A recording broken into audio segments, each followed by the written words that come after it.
Hello guys, Karils sa mga hindi Noranyan at syempre sa aking mga kapwa Noranyan.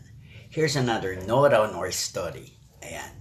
Sa katatapos lang po no, nung movie pitch o film pitch na inorganize ng Directors Guild of the Philippines Incorporated na ang presidente ay si Mark Mady at ng Film Development Council of the Philippines na sa pamuno naman ni Tirso Cruz Datin, gumawa po sila ng film pitch o movie pitch. Ano po ba yung movie pitch o film pitch?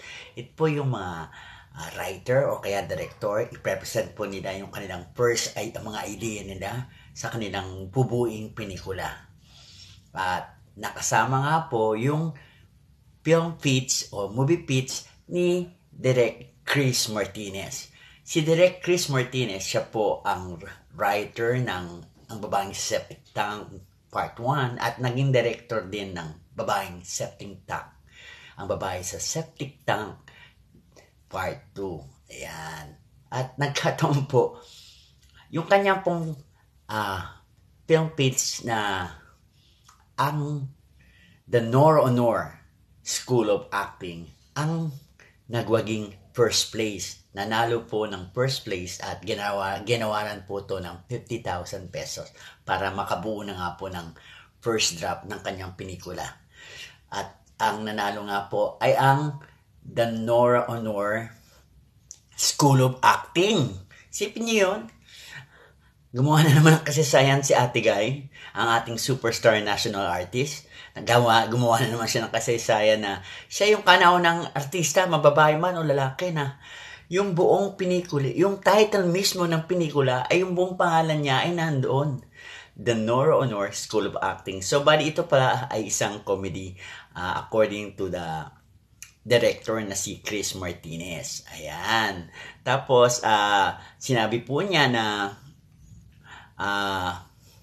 meron na po siyang kausap na producer.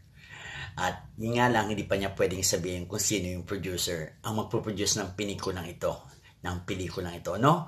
At nakakatuwa din bilang isang Noranya ay natutuwa naman po ako na magkakaroon ng pelikula na andun mismo yung buong pangalan ni Ate Guy. The Nora Honor School of Acting.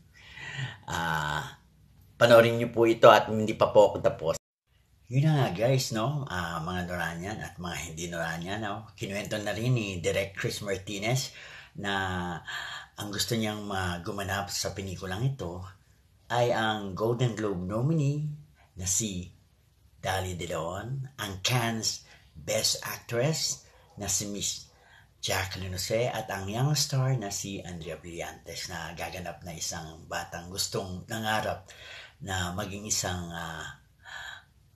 Nora Honoro o yung makuha yung pag-arte ni Ate Guy. At sinabi niya ng direktor na si Chris Martinez na mayroong isang na may special participation si Ate Guy sa pelikulang ito. Kaya ito ay kabang-abang at siguradong maganda to. Yun nga lang, comedy to eh. Gagawin din kaya ni Ate Guy yung ginawa ni Eugene Domingo sa ang babae sa septic tank na meron siyang 3 types of acting.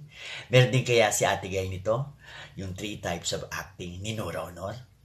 Kabang-abang naman talaga. At yun po ang aking Nora Honor story sa araw na ito. Maraming salamat po mga Noranyan, sa mga hindi Noranyan, at syempre, I love you, Ate Guy. Bye!